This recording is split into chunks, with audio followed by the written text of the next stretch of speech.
Narrator, cue dramatic music. Alright, buckle up.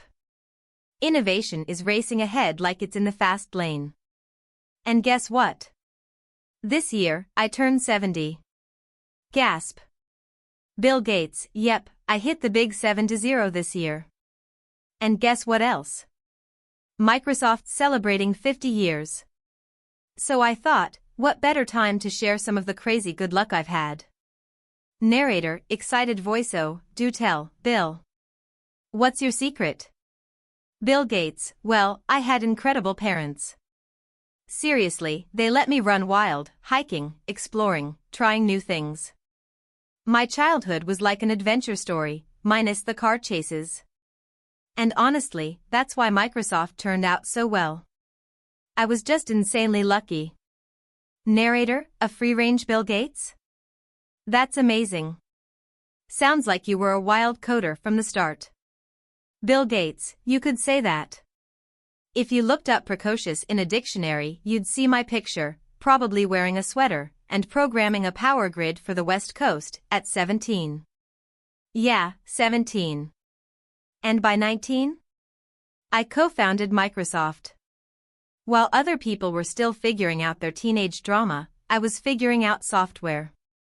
Narrator, wait, so while you were doing all that, were you secretly trying to prove something to your mom? Bill Gates, you know what? Yeah, she was my biggest motivator. My childhood was pretty great, trips, books, you name it. But she pushed me hard. And I had to decide either I totally agree with her or try to succeed enough that she'd have to say, okay, fine, you win. Narrator, a classic struggle. But speaking of unusual moments, let's talk about that time in 4th grade when you showed up with a cow lung for show and tell. The other kids brought stuffed animals, and you came in with an actual organ. That's a choice. Bill Gates chuckles. Yeah, that was definitely a different phase. I guess I've always marched to the beat of my own drum. Narrator, a cow lung? That's one way to stand out. But hey, you saved the big revelation for the end. You said that if you'd been born today, you might have been diagnosed on the autism spectrum. Any thoughts on that? Bill Gates, well, I never had an official diagnosis, but my social skills definitely took their sweet time to develop. Even now, when I focus, I tend to rock back and forth. I don't really notice it, but if you were watching, it might look like I'm doing a little happy dance. Back in school, some teachers wanted me to move ahead, others thought I should slow down. It was a confusing time, and let's just say, I had a ton of energy and wasn't sure how to channel it. Narrator, rocking and rolling, even then. But your parents were supportive. Therapy, a private school, they had your back. Now, let's talk about something else, your recent talks with President Trump. You both had your ups and downs, but you met before the inauguration to chat about saving lives. What was that like? Bill Gates, well, we agreed on one thing, saving lives is key. We both wanted to move the needle on things like vaccines and life-saving medicines.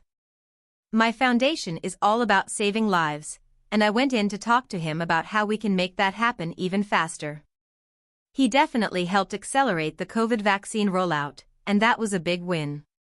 Narrator, that's some serious stuff. But then, a few weeks later, he made some moves that didn't exactly match up with what you talked about. How do you feel about that? Bill Gates, I'm still hopeful. All Americans should be proud that we can save lives for little cost. That started under President Bush, and I want to keep pushing to get things back on track. It's all about the bigger picture. Narrator, now, what about Elon Musk? You've had your fair share of interactions, and you two have definitely had some heated moments. You recently said some of his actions were insane. Care to explain? Bill Gates, I think what he's doing with his companies is great, but when it comes to things like foreign aid, I think he's missing the bigger picture. There's a lot of work that goes into it, and if he really understood the field, he might change his tune. It's not about partisanship, it's about helping people.